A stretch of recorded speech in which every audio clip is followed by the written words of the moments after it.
So my first involvement was with my wife Margot in 1980.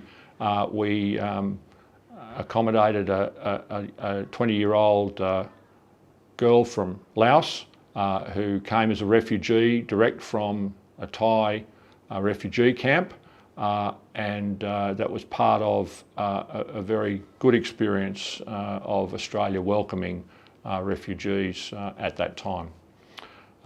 After that, in 2002, after the Tampa crisis, I joined Vinnie's and started working with Vinnie's to help refugees, and I'm still doing that. I'm also now not only helping refugees in the community, but advocating on their behalf through the Vinnie's Refugee Network, of which I'm chair. Finally, in 2015, when the situation in the offshore processing facility started deteriorating, I helped Sister Jane Keogh set up a group in Canberra called Manus Lives Matter. Through that organisation, I went to Manus 5 times and also visited Port Moresby a similar number of times. Met the refugees there. I then helped them also when they were in detention, when they were brought here for medical evacuation, and subsequently involved in helping them, having been released into the community, but with no support from the government. So organisations like Vinnie's and other groups have to help them out. So that's my story.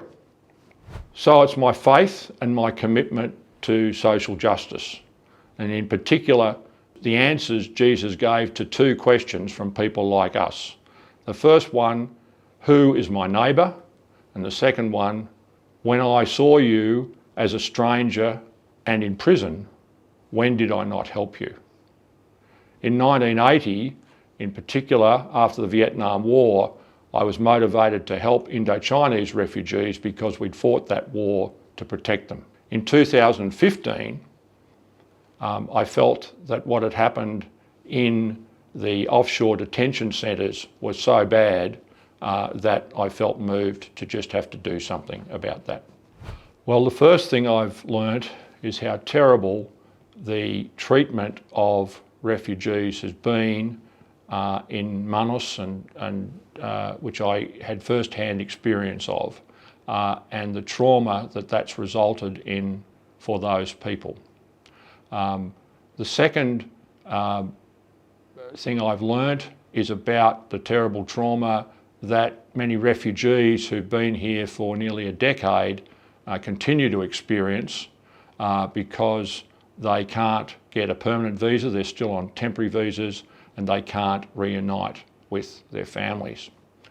The third thing I've learnt is about people seeking asylum, similarly been here for nearly a decade, still struggling through a very unfair fast-track process, and while they're doing it, many of them have been left destitute because the federal government hasn't provided them with any support. And sadly, one of the things I haven't learnt is how to convince a large number of Australians who support the government's current policy to actually change their views and oppose this evil and seek to have it changed.